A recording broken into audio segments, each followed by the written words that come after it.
Good morning. President Kelly, Speaker Arch, members of the 109th Legislature, tribal leaders, my fellow Nebraskans. What an incredible time of promised opportunity for our state and our nation.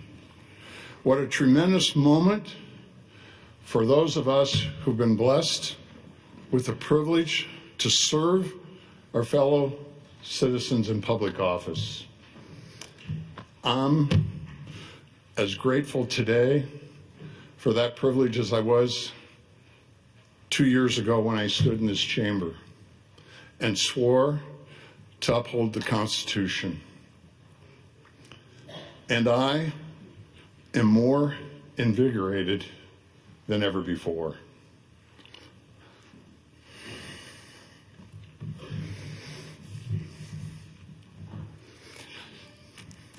I recently had a real reminder of the preciousness of each moment. For the incredible number of Nebraskans whose livelihood depends on the stewardship of powerful animals, they understand fully the respect of that power is no mystery. A few weeks ago, I dropped my guard, and I was humbled by the power of that horse. I stand before you here today simply only by God's grace. But a life-giving moment like that I experienced can have the effect of clarifying one's sense of mission. It reminds one of how incredibly delicate life is and to absolutely make the most of every single moment we're given. I'm incredibly grateful that Almighty God has given me a second shot at life. And I continue on the road to recovery, instilled with a renewed commitment to spending my days fighting for the people of Nebraska and most importantly, to make a difference.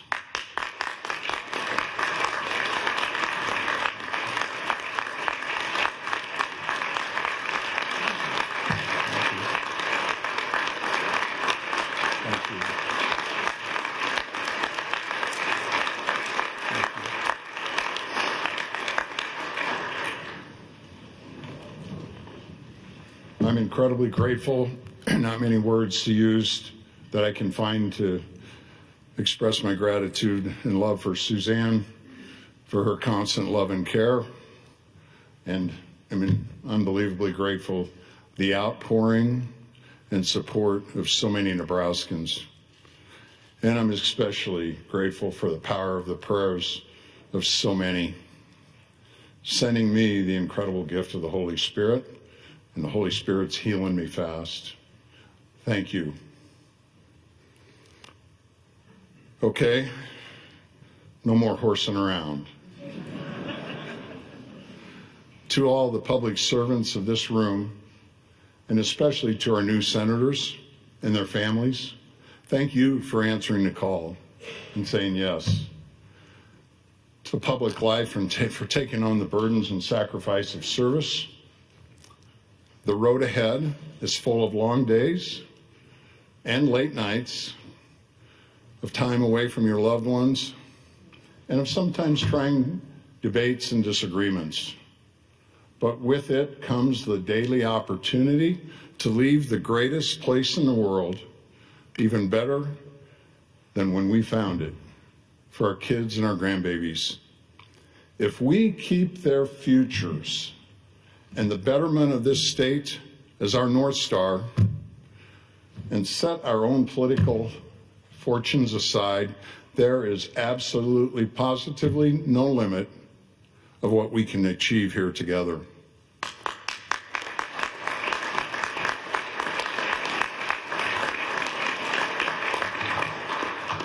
I am incredibly excited to partner with both the veterans and the new arrivals of this legislature.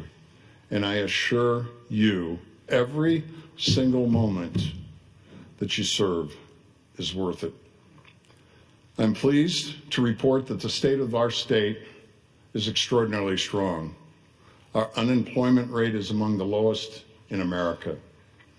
Our state's population is growing faster than it has in decades, and our population now has just topped 2 million people. It equals the 2 million mama cows we have in the Sandhills. The engines of our economy are powering that growth, from our agricultural background to our powerhouse financial services and the manufacturing sectors. Our state government is smaller, more efficient, and more productive. And at long last, the tax burden on our citizens to pay for that government is less than it was 2 years ago. Our natural resources are plentiful.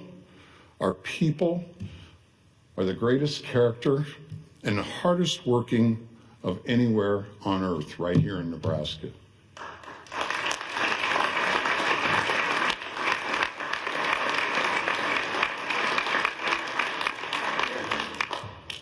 As I love to always say, everywhere I go, what do you love the most about Nebraska? And the answer is it's the people.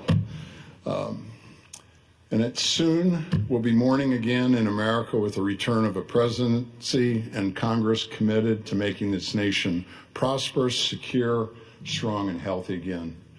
But even with these strengths, this legislation affords us a tremendous opportunity to take further steps forward.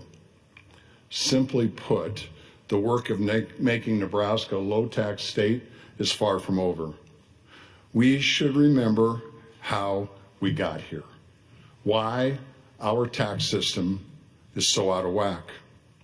In the past, during a period of deflation, hard for us to remember that, but there were periods of deflation 10 and 15 years ago,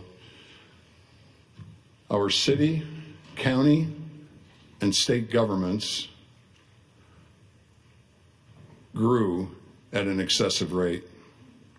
There was little fiscal restraint, and the result was bloated government growing unchecked on the backs of our people. The burden is upon us today to fix it now. To make Nebraska competitive with our neighbors, we must set the example at the state level. Despite dire warnings of budget shortfalls, I'm presenting a budget that shrinks state spending by 0.5% over the next biennium. In fact, if you set aside the increased and unreimbursed Medicaid spending required by the federal government, state spending in this budget is reduced by 2.3%. Even as we make a multi-generational investment in the University of Nebraska Medical Center and significantly increase our state commitment to supporting the mission of Offutt Air Force Base and the Strategic Command. We have presented to you a fully balanced budget that cuts spending. We have achieved this historic spending restraint by having the courage to say no and to focus on needs, not wants. And we will continue to have that courage to focus on our needs and say no. The reality is not all are happy when we work to fix the tax system. But as my dad used to say and tell us on the farm, what on earth does happy have to do with it? We have work to do. Our job as public servants is not to make everyone happy, much less any one industry or special interest group. Our job is to focus on schools, on public safety, on our roads and infrastructure, and the critical services that Nebraskans need. That's what we need to do for Nebraska and Nebraskans and nothing else.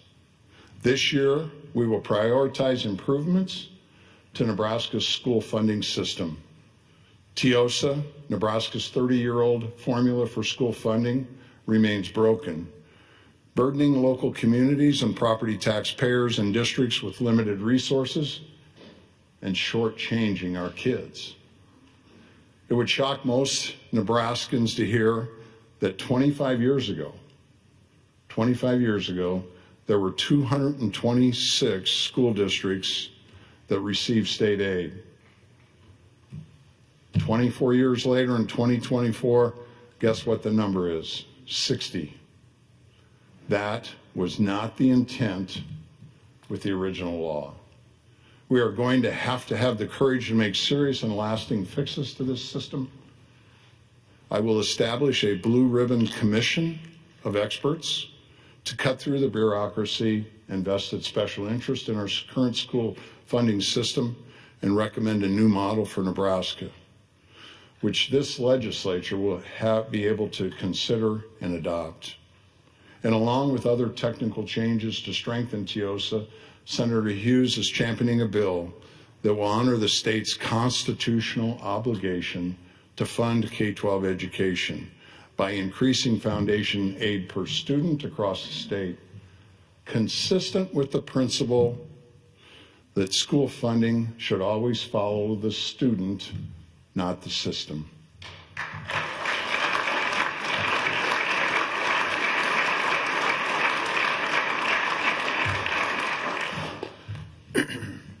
Although we wouldn't know by reading papers, last year did result in real wins for Nebraskans, struggling with our spiraling property tax crisis. After years in which only some Nebraskan owners took advantage of the property tax credits, now every single homeowner has received this relief. For the first time in a generation, Nebraskans opened their property tax statement last month to find the amount they owed was lower than the year before.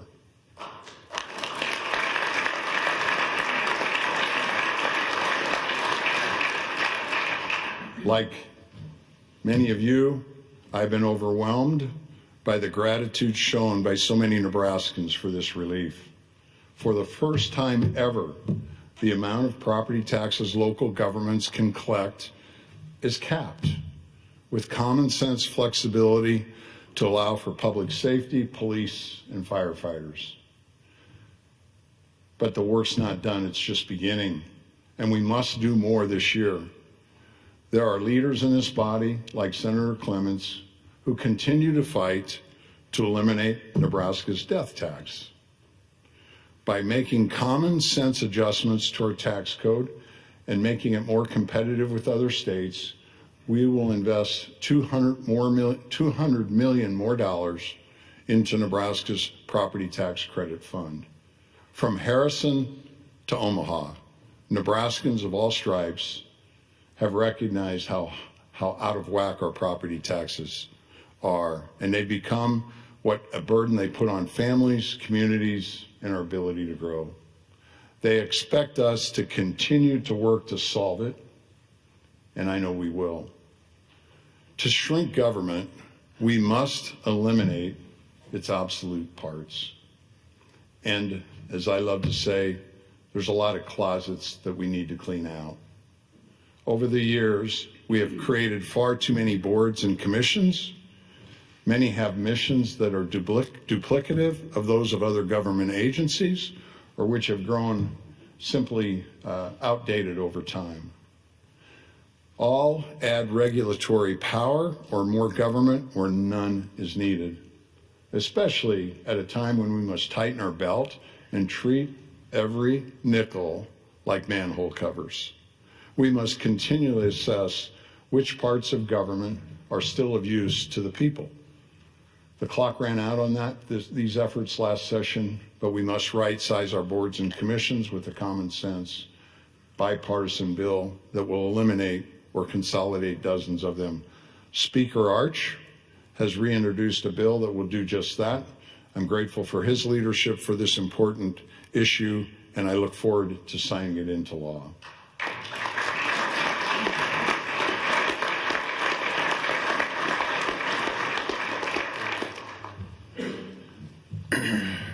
We have an opportunity to consolidate and streamline two of our major code agencies.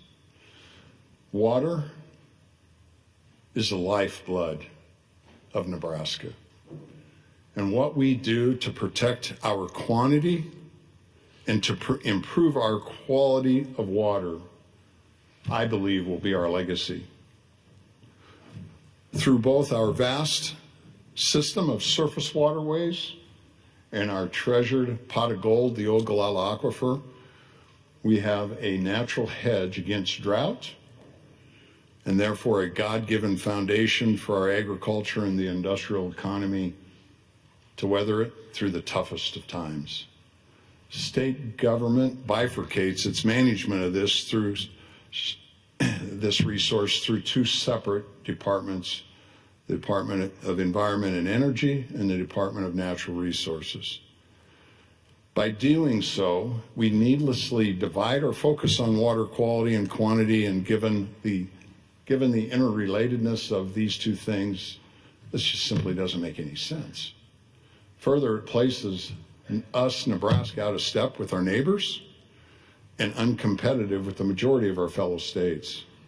For our most treasured resource, water, to remain the envy of North America, our Ogallala Aquifer is the most sustainable and largest underground aquifer in the Western Hemisphere.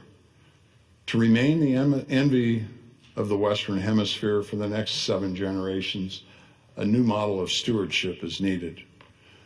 I'm grateful to Senator Brandt for carrying an important measure that will combine the Department of Energy and Environment and the Department of Natural Resource and establish a new combined Department of Water, Energy, and Environment.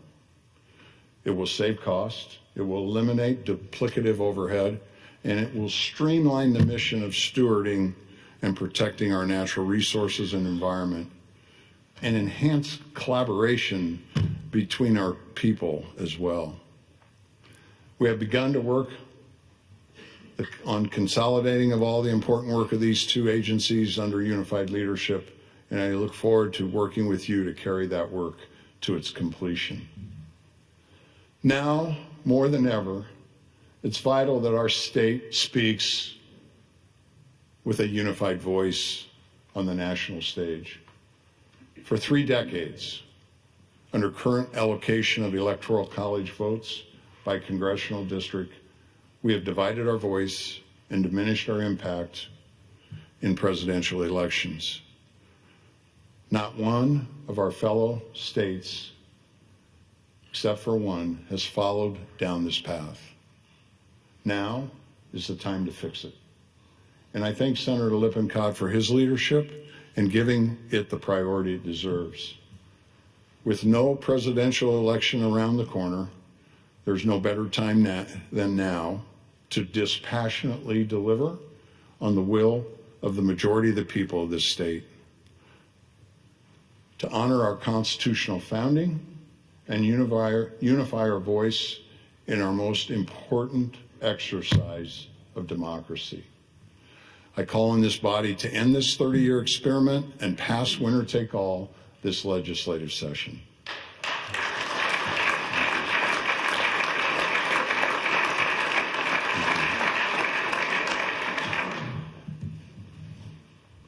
I think it's appropriate to say now, in this new modern world where we have these things that are so important to us that we have to check them every 30 seconds, I think it can be extremely difficult to protect our kids and culture from the harmful effects of the ever-present social media, online bullying, and attacks on our values.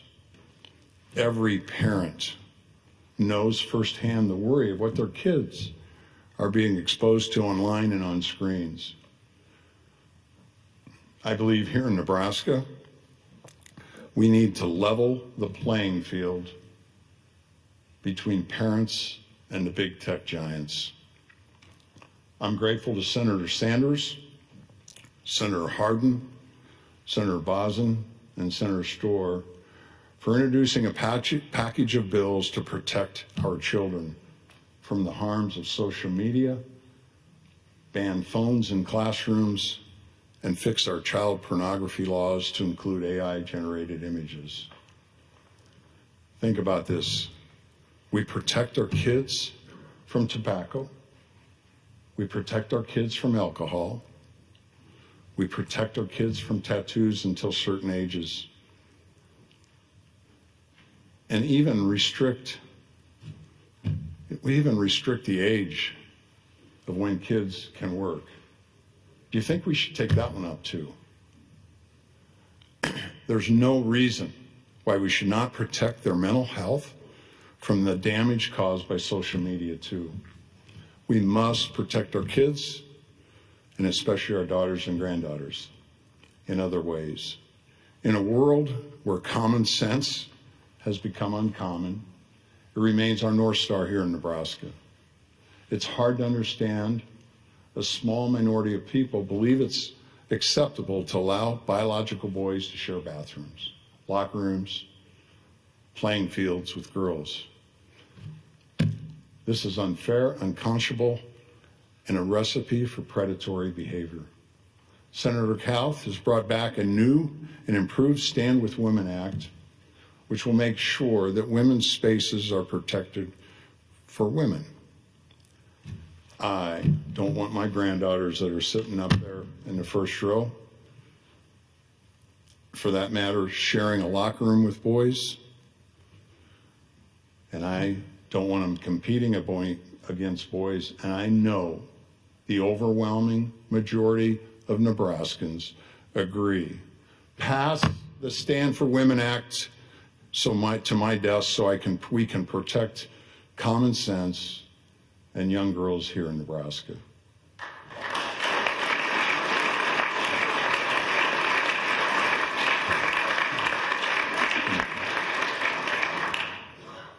And last, but absolutely not least, we must take steps to protect both our farmers and producers and our consumers of food in our state. I'm grateful to Senator Jacobson for his work to protect farmers' data from being taken advantage of by large corporate and big data interests. We have another opportunity to protect both consumers and our agricultural producers in a single step. It's important we send a message of leadership in Nebraska. The big food industry wants to flood our supermarket shelves with deceptively named products that purport to be meat on par with what our ranchers, feeders, and farmers produce throughout Nebraska. But the hardcore reality is really simple. This stuff is made in bioreactors, and it's a masquerade of the original with unreliable protein, unknowable ingredients, and a flat-out dishonest label on the front. It's really important for us all to be on the same page. The backers of these products are all cut from the exact same cloth.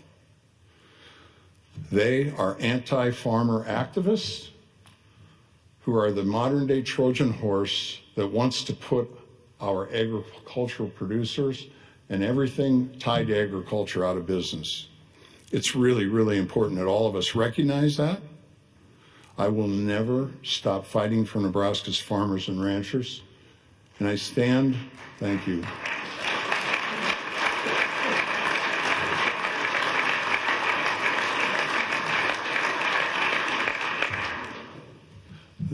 The lifeblood of our state, we need to be on offense.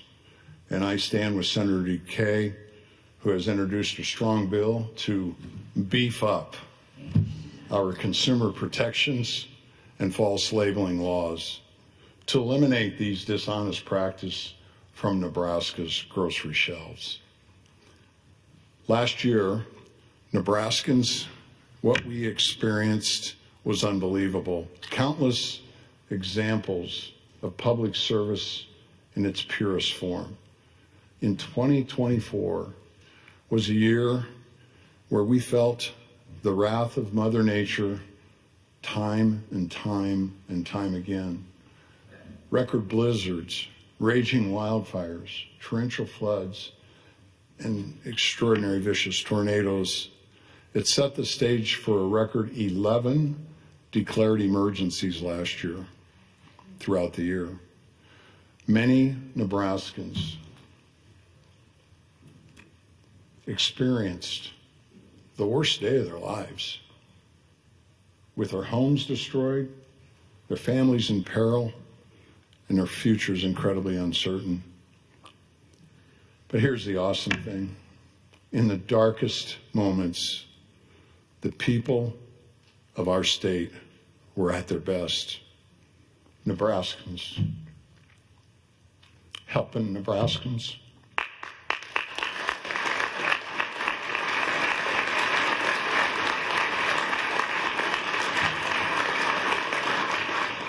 And the strength and incredible grit and determination of our people shone through the brightest. One of the incredible privileges is getting to serve as your governor, is to get to know firsthand the men and women who have answered the call to be the first to respond when the crisis strikes. I met an extraordinary peer public servant who talked about going into homes totally destroyed, expecting to find victims of the tornado, and what that emotionally did to him and his team. With us today is Chris Potter,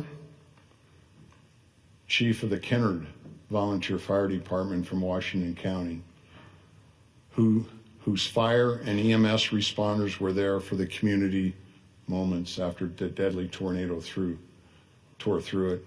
Please join me in welcoming Chris as a representative of all of our first responders across our state. Chris.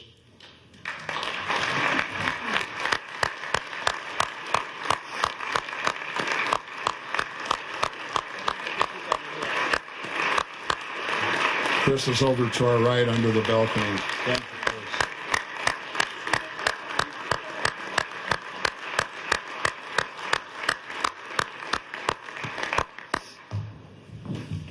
you, Chris, the moment that I met you and you told me about what you and your team went through, you just touched my heart deeply. And all your incredible work, your leadership, we're incredibly grateful, so thank you. Also with us today is the entire Nebraska Emergency Management Agency team, better known as NEMA. These dedicated people are the hub of the wheel of our state's emergency response system. I know I have taken what they do totally for granted. When the call comes in the middle of the night, they're the ones that start making it happen. Their work is not seen. It's really unknown to most of Nebraskans. But that in no way diminishes the dedication of their work or the pride which they do it in. Please join me in welcoming the NEMA team and honoring them and thanking them. Our NEMA team, please stand up. Yeah, please.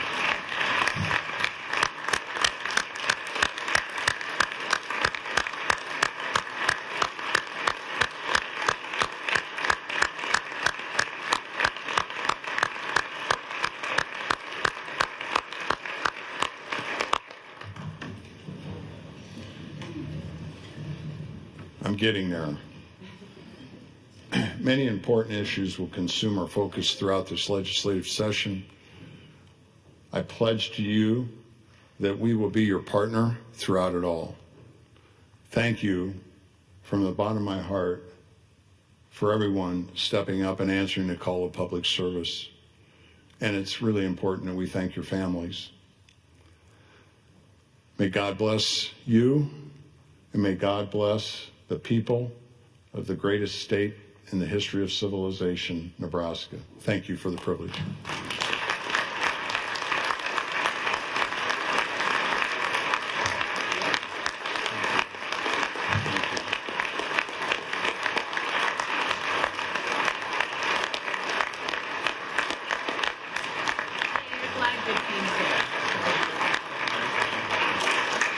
Will the committee please escort the governor from the chamber?